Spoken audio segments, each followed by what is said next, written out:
In order to fully understand my house, you must first understand the history of the village it's built in.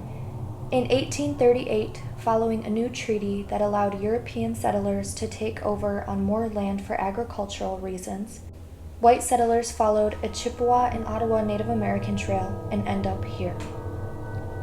After pushing the natives out, the settlers put an axe in the tree at the head of the trail to let others know that the land is now occupied. The original pioneers that came here were Irish immigrants, so they erected an Irish parish in 1844 named St. Patrick's. This is now where those 25 original families are buried. Once the village started to grow, they expanded and then built a grist mill, a blacksmith shop, and a dry goods market. At this time, because the church was the center of the city, they named it Churchtown. Soon after this, a New York man by the name of LeGrand Cannon finds himself in the small village of Churchtown and meets with an attorney named John Ball. If you're local, you've probably heard of this name. With the help of John Ball, LeGrand divides up the land into 25 lots for each pioneer family. And one of those lots is my house.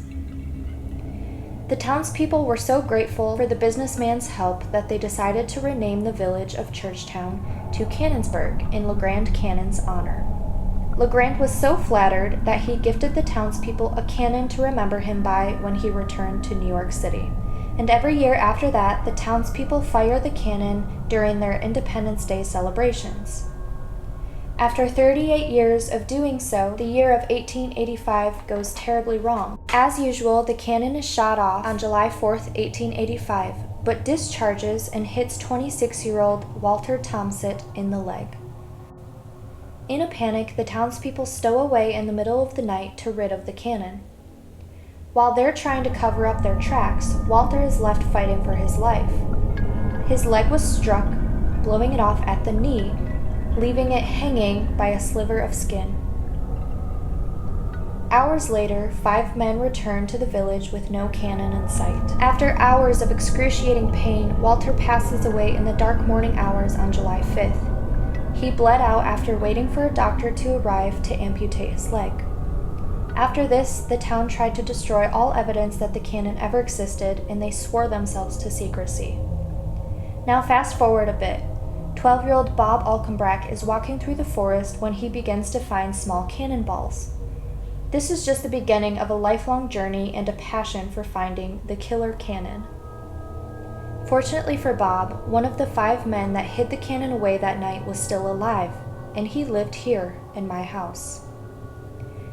After all of those years, though, the man still wouldn't give up the location of the cannon's whereabouts. So for years, Bob did everything he could think of to find the buried cannon. He spent days and nights in what he called the haunted forest of his family-owned property, looking for any clues that would help his case. Finally, in 1986, after using a machine that can detect items underground, Bob finds what he believes is the cannon. News channels from all over gather around to watch him dig up the missing cannon. With the technology he's using, he can see that there's something in the dirt, and it just so happens to have the same exact dimensions as the cannon that disappeared 101 years earlier. Bob and his crew dig and dig, but hit a natural spring just under the surface. And just like that, Bob's entire life's work collapses in front of him.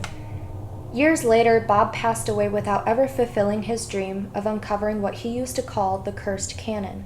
Until this day, the cannon's whereabouts are unknown. But Bob is still known around here and is somewhat of a local legend, and I'm extremely proud to be able to call him my great uncle.